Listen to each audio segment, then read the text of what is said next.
Welcome to my YouTube channel Gyanoday quiz centre Hata. Good morning for all students. मानव नेत्र एवं रंग बिरंगा संसार का ये हम दूसरा वीडियो देख रहे हैं। इस चैप्टर के हमारी तरफ से 3 वीडियो अपलोड किया गया है, पहला, दूसरा और तीसरा। ये हम दूसरा वीडियो देख रहे हैं। यदि आपने पहला वीडियो नहीं देखा है तो सबसे पहले पहला वीडियो देखें, इसके बाद इस दूसरे वीडियो को देखें, इसके बाद तीसरी वीडियो को भी देखें। तीनों वीडियो अपने आप में इम्पोर्टेंट हैं। तो चलिए, इस वीडियो को चालू करने से पहले आप सभी से रिक्वेस्ट है कि इस वीडियो को लाइक करें, शेयर करें, सब्सक्राइब करें तथा कमेंट करें, ताकि सभी छात्र छात्राओं को इसका पूरा लाभ मिल सके।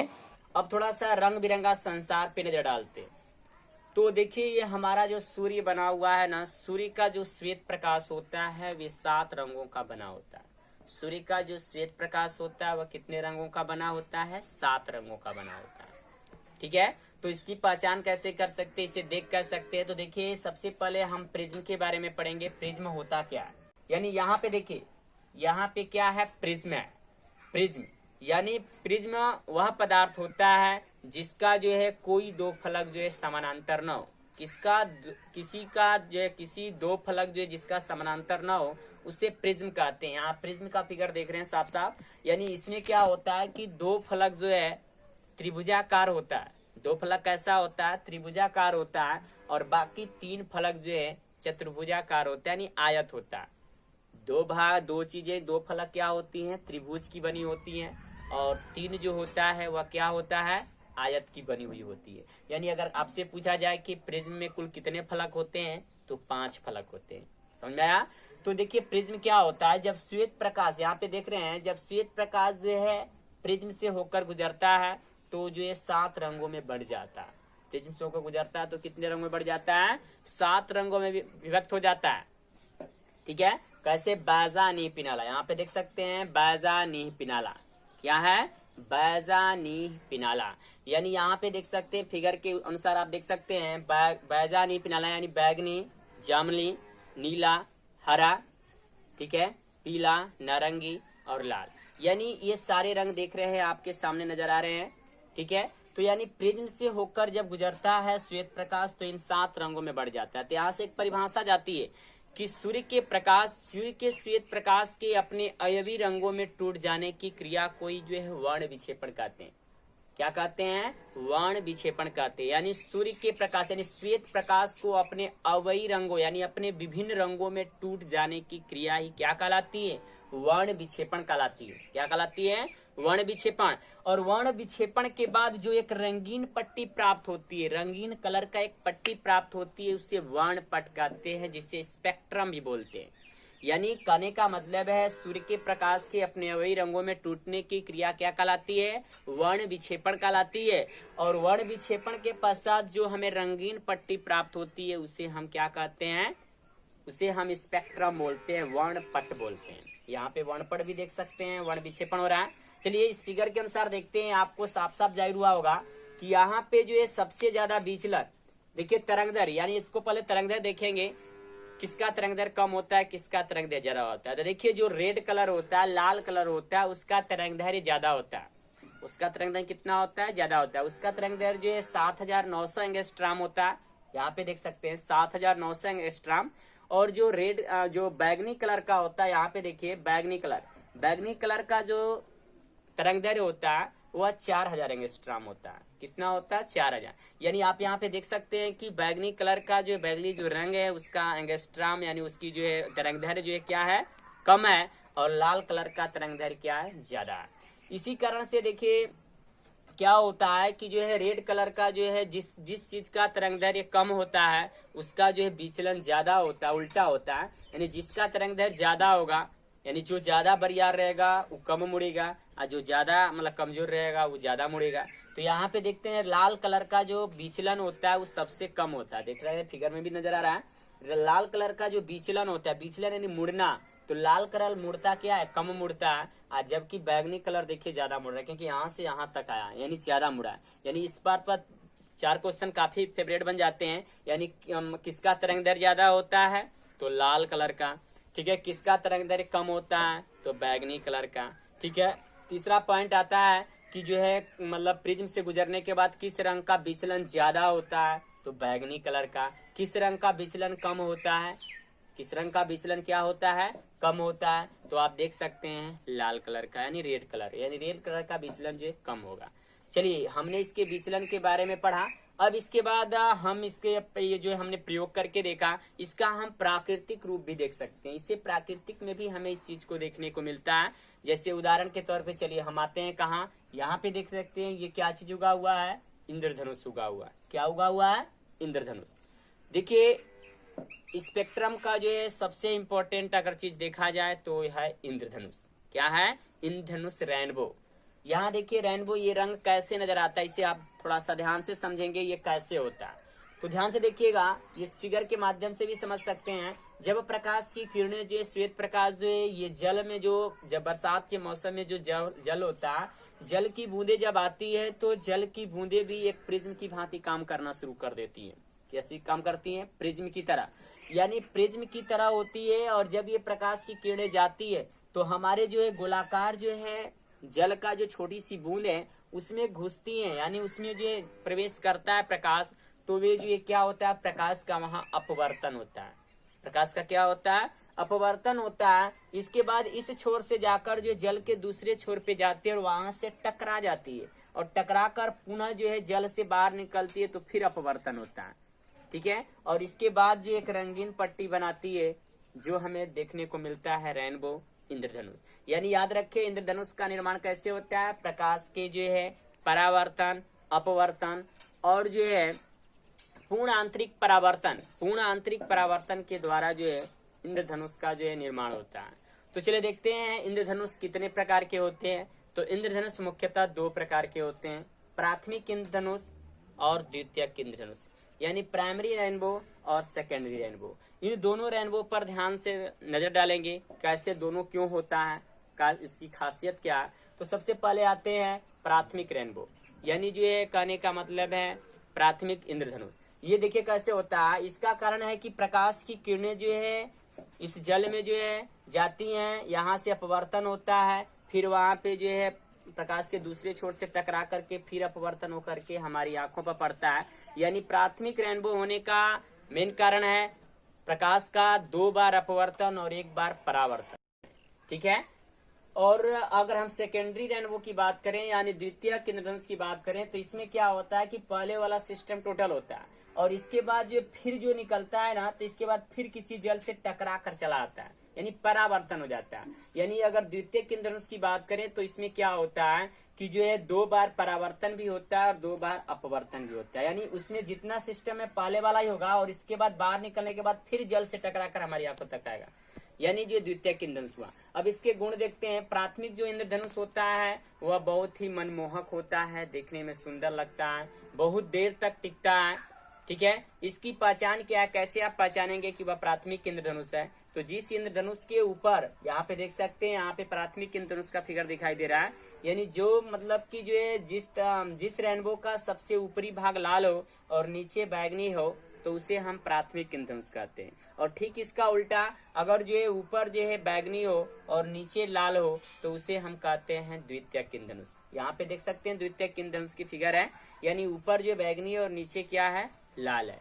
यानी दोनों बात समझ में आया, यानी प्राथमिक इंद्रधनुष में ऊपर लाल नीचे बैगनी और द्वितीयक इंद्रधनुष में जो ऊपर बैगनी और नीचे लाल होता है। प्राथमिक इंद्रधनुष जो है अच्छा लगता है, देखने में मनमोहक होता है या बहुत देर तक टिकाऊ होता है, यानी अगर ये उगेगा तो जो है ज्यादा देर तक टिका रहेगा। और जो है सेकेंडरी जो रेनबो है वह उतना मनमोहक नहीं होता है या डीम होता है। ठीक है, और यह अगर उगता भी है तो बहुत जल्दी जो है खत्म हो जाता है, कुछ समय के बाद खत्म हो जाता है। ठीक है, ये रेनबो आपने देखा। ये रेनबो क्या होता है कि हमेशा सूर्य के विपरीत दिशा में उगता है। जब भी उगेगा तो सूर्य के क्या उगेगा, विपरीत यानी उल्टा उगेगा। अगर जो सूर्य भगवान पूरब रहेंगे तो कहाँ उगेगा, पश्चिम में उगेगा। अगर पश्चिम में सूर्य भगवान रहेंगे तो पूर्व में। इसलिए कभी कभी एग्जाम में पूछ जाता है सूर्योदय के समय इंद्रधनुष कहाँ दिखाई देगा, तो सूर्योदय में चूंकि सूर्य भगवान पूरब से उगते हैं इसलिए इंद्रधनुष कहाँ दिखाई देगा, पश्चिम दिखाई देगा। और पूछेगा सूर्यास्त में इंद्रधनुष कहाँ नजर आएगा, तो कहने का मतलब सूर्यास्त में सूर्य जो है पश्चिम की तरफ होता है, इसलिए इंद्रधनुष कहाँ निकलेगा, पूरब निकलेगा। देखिए इंद्रधनुष पूरब और पश्चिम के सिवा और कहीं नहीं निकलता है, न तो उत्तर में निकलेगा और ना ही दक्षिण में निकलेगा और ना ही नीचे। ऐसा नहीं कि 12 बजे जो है कहने का मतलब इंद्रधनुष जो है नीचे लौकेगा, ऐसा बात नहीं है। क्योंकि जो है 12 बजे जो सूर्य भगवान जब ऊपर रहेंगे, हमारी जो है सर पे रहेंगे, तो उसका परावर्तन हमारी आंखें तो ऐसे करके तो देख नहीं पाएगी, देखेगी नहीं ना जी, इसीलिए उसका जो परावर्तन अपवर्तन नहीं होता। इसलिए हम दोपहर के समय इंद्रधनुष को कहीं नहीं देख सकते हैं। यानी दो कंडीशन याद रखें, पूरब में और पश्चिम में। इंद्रधनुष को हम वहीं देख सकते हैं, इसके अलावा हम दूसरी जगह नहीं देख सकते। तो चलिए हम लोगों ने इंद्रधनुष को देखा, इंद्रधनुष के रूप को देखा। अब एक हम दूसरे चीज को पकड़ते हैं, दूसरे चीज को जानना चाहेंगे, प्रकाश का प्रकीर्णन। क्या पढ़ेंगे? प्रकाश का प्रकीर्णन। प्रकाश का प्रकीर्णन क्या होता है, इसे हम लोग देखेंगे। तो देखिए, किसी भी श्वेत प्रकाश को जो है विभिन्न रंगों में टूट जाने की क्रिया, किसी कणों को जो है किसी कणों द्वारा सोख लेने की क्रिया कोई प्रकाश का प्रकीर्णन कहते हैं। यानी कोई भी प्रकाश का किरण है, रंग है, और उसको क्या होता है कि सोख लिया जाता है किसी से, किसी के माध्यम से उसे सोख लिया जाता है। तो सोखने की क्रिया कोई प्रकाश का प्रकीर्णन कहते हैं। जैसे मान लिया कोई कण है, वह ब्लू कलर मतलब उसको ऑब्जर्व कर लिया, ब्लू कलर को सोख लिया, कोई रेड कलर को सोख लिया। तो मतलब कि रंग को सोखने की क्रिया ही जो प्रकाश का प्रकीर्णन कहलाता है। तो याद रखें, प्रकाश का प्रकीर्णन कैसे होता है? जिस रंग का तरंगदैर्घ्य कम होता है, जिस रंग का तरंगदैर्घ्य क्या होता है, कम होता है, उसका प्रकीर्णन ज्यादा होता है। और जिस रंग का तरंगदैर्घ्य ज्यादा होता है, उसका प्रकीर्णन जो है कम होगा। इसलिए आप इसका भी साफ साफ जवाब दे सकते हैं कि जो बैगनी कलर होता है, वो बैगनी कलर का प्रकीर्णन क्या होगा? ज्यादा होगा। यानी बैगनी कलर को ज्यादा छितरा पाएगा, ज्यादा लोग सोख लेंगे, ठीक है। और रेड कलर का जो है तरंगदैर्घ्य जो है ज्यादा होता है, इसलिए जो इसका प्रकीर्णन क्या होगा? कम होगा। ये बात समझ में आया? इसके उदाहरण जो है आप सामने देख सकते हैं। चलिए इसका उदाहरण देखते हैं। अगर आपसे कोई पूछे कि जो है आकाश जो है, यहाँ देखिए हम आकाश में पहुंचे हुए हैं, ये आकाश का रंग जो है कैसा नजर आ रहा है? तो नीला दिखाई दे रहा है। आकाश का रंग हमें नीला क्यों दिखाई दे रहा है? इसका कारण क्या है? तो इसका कारण है प्रकाश का प्रकीर्णन। यानी जो है वायुमंडल में, हमारे आकाश में जो है बहुत से धूलकण है, महीन महीन कण हैं, जलवाष्प है। ये क्या करते हैं कि जो ब्लू कलर होता है ना, जो नीला कलर होता है, उसको अपने में सोख लेते हैं, जिसके कारण जो है वो क्या होता है कि हमें नीला दिखाई देता है। याद रखें, आकाश हमें नीला क्यों दिखाई देता है? क्योंकि ब्लू कलर का आकाश जो उसमें धूलकण है, ठीक है, वायुमंडल में जो वायु है, हवा है, जलवाष्प है, ये सब जो है नीले रंग का प्रकीर्णन ज्यादा करते हैं, नीले रंग को ज्यादा सोखते हैं, जिसके कारण वो चीजें हमें क्या दिखाई देती है? नीला दिखाई देती है। यानी आकाश हमें नीला क्यों दिखाई देती है? बात समझ में आया सबको? आकाश नीला दिखाई देने का कारण क्या है? तो सूर्य के मतलब नीले रंग का ज्यादा प्रकीर्णन होता है, इसलिए हमें क्या दिखाई देता है? नीला दिखाई देता है। चलिए हम अब दूसरे पॉइंट पे आते हैं। चलिए इसके बाद हम आकाश देखिए, अब बादल को देखते हैं। अरे ये बादल तो हमें सफेद दिखाई दे रहा है, इसके क्या कारण हो सकते हैं? तो देखिए, बादल के सफेद होने का कारण ये है कि बादल में जो है जल की बूंदे हैं, और ये जल की बूंदे जो है सभी रंगों को ऑब्जर्व कर लेती है। यानी सभी रंगों का प्रकीर्णन समान रूप से कर लेती है, ज्यादा मात्रा में सबका प्रकीर्णन कर लेती है। इसलिए जब सभी को करेगा तो सिंपल सी बात है कि सभी को करेगा तो व्हाइट नजर आएगा। इसीलिए जो ये हमारा जो बादल नजर आ रहा है, ये सारा बादल क्या है? व्हाइट कलर है, क्योंकि ये सभी रंगों का क्या कर चुका है? प्रकीर्णन कर, यानी इसके सभी रंगों का जितना रंग है सबको प्रकीर्णन कर लिया, सबको सोख लिया है, इसलिए व्हाइट नजर आता है। तो चलिए हमने बादल का रंग देखा, ठीक है, हमने जो आकाश का रंग देखा। अब चलते हैं हम अंतरिक्ष को भी देखते हैं कि वास्तव में अंतरिक्ष का रंग कैसा होता है। तो चलिए हम आप लोगों को अंतरिक्ष की तरफ ले जाएंगे और अंतरिक्ष में जाकर देखते हैं कि अंतरिक्ष का रंग वास्तव में होता कैसा है।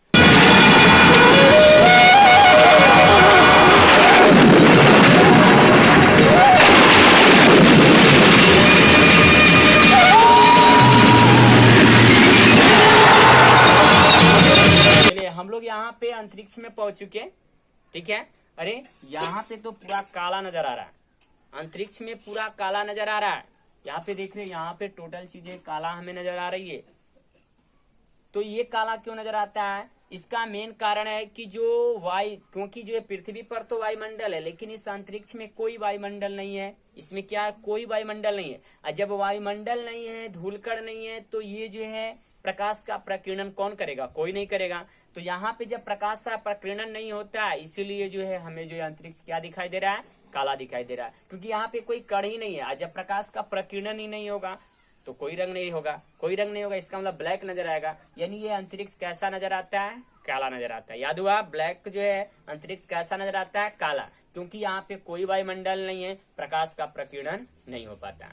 चलिए अब हम जो है पुनः पृथ्वी पर आते हैं।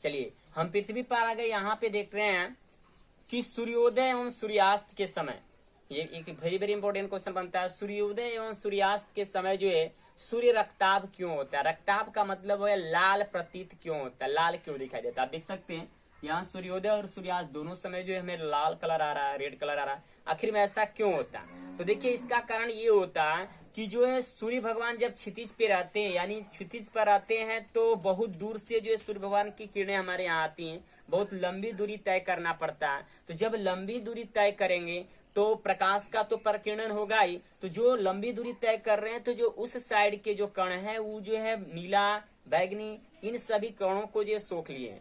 ठीक है, सूर्योदय और सूर्यास्त दोनों समय क्या कि वहाँ क्षितिज के जो प्रकाश के जो क्षितिज के जो कण है ना, उस सबको सोख लिया। और रेड कलर को बताया गया कि रेड कलर का प्रकीर्णन बहुत कम होता है, इसलिए उधर कम हुआ। प्रकीर्णन बहुत कम है तो प्रकाश तो आएगा ही, तो इसीलिए बहुत काफी दूर से प्रकाश आता है, इसीलिए जो ब्लू कलर है, बैगनी कलर है, ये सब जो उधरे मतलब उधरे प्रकीर्णन हो जाता है। और बाकी रेड कलर लंबी दूरी तय करती है, इसलिए हमारी आंखों तक आती है, तो हमें जो है जो इधर का वायुमंडल होता है वह रेड कलर प्रकीर्णन करता है। इसीलिए जो है हमें जो है सूर्योदय या सूर्यास्त के समय कैसा प्रतीत होता है? रक्ताभ प्रतीत होता है, यानी रेड कलर, लाल रंग का दिखता है। आप लोग देखे होंगे, नहीं देखे होंगे तो देख सकते हैं, नजर आता है ना जी। यानी सूर्योदय और सूर्यास्त दोनों समय हमें कैसा प्रतीत होता है? लाल प्रतीत होता है। चलिए इसी पर आधारित एक क्वेश्चन और बनता है कि खतरे का चिन्ह जो है लाल क्यों होता है? खतरे का चिन्ह जो है लाल क्यों होता है? तो खतरे का चिन्ह लाल इसलिए होता है कि लाल रंग का जो विचलन कम होता है। विचलन पर देखे होंगे आप लोग, पहले बताया गया था कि बैगनी का ज्यादा विचलन होता है और रेड कलर का कम होता है। यानी रेड कलर जो है कहने का मतलब विचलन कम होता है, यानी बहुत दूरी तक तय करता है। ठीक है, इसका जो है प्रकीर्णन भी उतना नहीं होता, इसीलिए इसका विचलन कम होता है, इसलिए जो है दूर से ही जो है रेड कलर हमें क्या करता है? दिखाई देता है, क्योंकि इसका विचलन नहीं होता, बहुत कम होता है। वह जो है वस्तु जो है दूर से ही समझ में आ जाता है कि रेड कलर आ रहा है, इसलिए जो है दूर से हमें जब इंडिकेट हो जाता है तो हम समझ जाते हैं वहाँ पे क्या है? खतरा है। इसलिए याद रखिए खतरे के लिए किसका उपयोग किया जाता है? लाल रंग का। यानी खतरे रंग का लाल का उपयोग क्यों किया जाता है? क्योंकि रेड कलर का जो लाल कलर है उसका जो है प्रकीर्णन जो है कम होता है और इसका विचलन कम होता है, इसलिए वह बहुत लंबी दूरी तय करती है, जिससे हमें दूर से ही वह वस्तु समझ में आ जाता है कि वहाँ क्या है? लाल है, खतरा है। इसलिए हम अपना स्थान बदलें, अपनी चीजों को जो सावधानी रखें। टिंडल प्रभाव, यानी कहने का मतलब है कि किसी कोलाइडी विलयन में निलंबित कणों, किसी कोलाइडी विलयन में निलंबित कणों से प्रकाश के प्रकीर्णन को टिंडल प्रभाव कहते हैं। यानी कहने का मतलब है कि कोलाइडी अगर विलयन है जिसमें छोटे छोटे महीन कण हैं, इनसे जो है जब प्रकाश की किरणें जाती हैं तो उनको जो है कहने का मतलब है प्रकीर्णन करता है, उसको सोख लेता है, तो एक अलग डिजाइन देता है जिसे जो है टिंडल प्रभाव कहते हैं। इसे आप देख सकते हैं, जैसे आपकी झोपड़ी हो या घर हो, कहीं छेद होता है तो उससे आता हुआ प्रकाश जो धूल कर वहां उड़ते हुए नजर आते हैं। एक दूसरा एक नजर डिजाइन देते हैं, जैसे इस पर देख सकते हैं आप, इसी को हम बोलते हैं क्या चीज? टिंडल प्रभाव। हम जो है प्रकाश के अपवर्तन के और चीजों को देखते हैं। आप लोगों ने देखा होगा यहाँ पे क्या नजर आ रहा है? तारे नजर आते हैं। तो हमें तारे टिमटिमाते हुए नजर क्यों आते हैं, जबकि ग्रह जो है हमें टिमटिमाते हुए नजर नहीं आता? क्वेश्चन वेरी वेरी इंपॉर्टेंट है। यानी तारे जो है टिमटिमाते हुए नजर आते हैं, लुकलाक, चुकचाक बढ़ता हुआ नजर आता है, जबकि ग्रह ऐसा नहीं होता। ऐसा क्यों? तो देखिए इसका मेन कारण है प्रकाश का अपवर्तन, क्योंकि जो है तारे यहाँ से बहुत दूर है, तारे यहाँ से बहुत दूर है, और उतना दूर का प्रकाश जब आता है तो अंतरिक्ष में आएगा तो उसमें तो कोई दिक्कत नहीं है, लेकिन वायुमंडल के जो है हमारे पृथ्वी के वायुमंडल में प्रवेश करेगा तो वायुमंडल जो है एक जो है सघन माध्यम है। वायुमंडल क्या है? सघन माध्यम है, क्योंकि हमारे वायुमंडल में बहुत से धूलकण है, गैस है, जलवाष्प है, तो ये सघन माध्यम है। तो जब उधर से जो जब तारे बहुत दूर हैं वहां से जब प्रकाश की किरणें आती हैं तो हमारे जब पृथ्वी के वायुमंडल में प्रवेश करती हैं तो प्रकाश का अपवर्तन होता है, और प्रकाश के इस अपवर्तन के कारण जो प्रकाश कभी दूर भागता है तो कभी नजदीक आता है, फिर दूर भागता है कभी नजदीक आता है। इसीलिए जब हम देखते हैं तो हमारे आंख पर जो तारा का सीधा प्रभाव जब आता है तो उस समय जो है हमें तारा चमकीला नजर आता है, और जो ही उसका अपवर्तन और टेढ़ होता है तो उस समय हमें थोड़ा धुंधला प्रतीत होता है। इसीलिए जो है हमें आकाश क्या होता है, आकाश में जो तारे होते हैं वह टिमटिमाते हुए नजर आते हैं। यानी याद रखें फिर से, आकाश में तारे क्यों टिमटिमाते हैं, क्योंकि आकाश में जो है तारे यहाँ से बहुत दूर है, पृथ्वी से बहुत दूर है, और वहां से आने वाली प्रकाश की किरण जब पृथ्वी के वायुमंडल में प्रवेश करती है तो उसका अपवर्तन होता है, जिसके कारण प्रकाश कभी दूर तो कभी नजदीक आता है, जिसके कारण जो है हमारी आंखों पर जो है तारा से आने वाला प्रकाश कभी घटता है तो कभी बढ़ता हुआ नजर आता है, इसीलिए वह तारा टिमटिमाते हुए नजर आता है। लेकिन ग्रह क्यों नहीं टिमटिमाते हैं, क्योंकि ग्रह जो है तारे की अपेक्षा नजदीक होता है, वह कम दूरी से प्रकाश आता है, जिसके कारण जो है उसका अपवर्तन होता है लेकिन नहीं के बराबर होता है मगर क्या होता है, नहीं के बराबर होता है, इसलिए हमें उतना नहीं समझ में आ पाता है। और जो है इस प्रकार से जो है आकाश में जो है जो ग्रह होते हैं वह जो है पूरी तरह से दिखाई देते हैं, इसमें अपवर्तन नहीं, मतलब होता है लेकिन बहुत कम होता है, माइनर केस, मतलब नजदीक से होता है, क्योंकि तारा बहुत ही दूर है इसलिए वहां से आने वाले में प्रकाश ज्यादा जो है झिलमिलाने लगता है, और ये नजदीक से इसलिए इसका जो है कम होता है, अपवर्तन नहीं के बराबर होता है, जिसके कारण हमें जो है हमेशा प्रकाश जो है सीधी साफ साफ दिखाई देता है। इस प्रकार से जो है ग्रह जो टिमटिमाते हुए सॉरी जो तारे होते हैं टिमटिमाते हुए नजर आते हैं, लेकिन ग्रह जो है टिमटिमाता नहीं है। इसका एक कारण और रीजन देख सकते हैं, अपवर्तन का एक चीजें और देखने को मिलेंगी, जैसे सूर्योदय और सूर्यास्त। सूर्योदय होने से जो 2 मिनट पहले ही जो है सूर्योदय हो जाता है, और सूर्यास्त यानी सूर्य भगवान जब क्षितिज से डूब जाते हैं तो भी हमें जो 2 मिनट तक दिखाई देते हैं। इस प्रकार से सूर्योदय और सूर्यास्त के समय में जो है 4 मिनट का अंतर हो जाता है। ऐसा क्यों जी?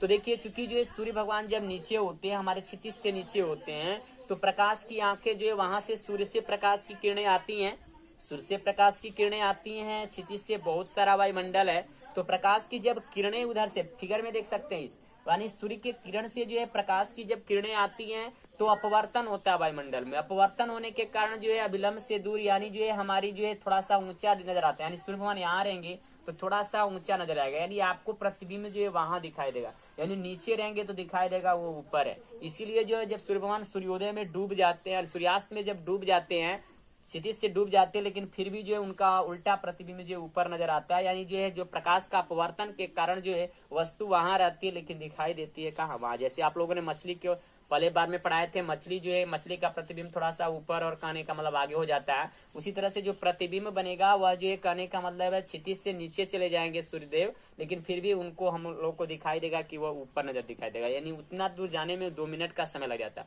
उसी तरह सूर्योदय में भी देखेंगे कि सूर्योदय जब होगा तो क्षितिज के अंदर ही सूर्य भगवान रहेंगे, तभी जो है हमारा प्रकाश की किरणें आएगा और अपवर्तन होगा, जिसके कारण वह वस्तु जो है थोड़ा सा ऊपर नजर आएगा, जिसके कारण सूर्य भगवान पहले ही उग जाएंगे। इस प्रकार से सूर्योदय और सूर्यास्त दोनों समय में 4 मिनट का अंतर हो जाता है। वास्तव में यानी 4 मिनट का अंतर क्यों होता है? क्योंकि प्रकाश के अपवर्तन के कारण, प्रकाश का अपवर्तन होता है, इसलिए जो थोड़ा सा ऊंचा नजर आता है, ऊपर नजर आता है, रहेंगे नीचे लेकिन दिखाई देगा कहाँ, ऊपर। डूब जाएंगे नीचे लेकिन दिखाई देगा अभी ऊपर है। वास्तव में जी इस प्रकार से जो है सूर्योदय और सूर्यास्त के समय जो है आपको रफ्तार तो बता ही चुके हैं। सूर्योदय और सूर्यास्त के समय जो है क्षितिज में जो है आप लोग देख सकते हैं कि कहने का मतलब है 2-2 मिनट, 2 मिनट सूर्योदय, 2 मिनट सूर्यास्त, यानी 4 मिनट का क्या हो जाता है, अंतर हो जाता है। जाते सभी लोगों से रिक्वेस्ट है कि इस वीडियो को लाइक कीजिए, सब्सक्राइब कीजिए, कमेंट कीजिए, ठीक है। इस प्रकार से वीडियो समाप्त होता है।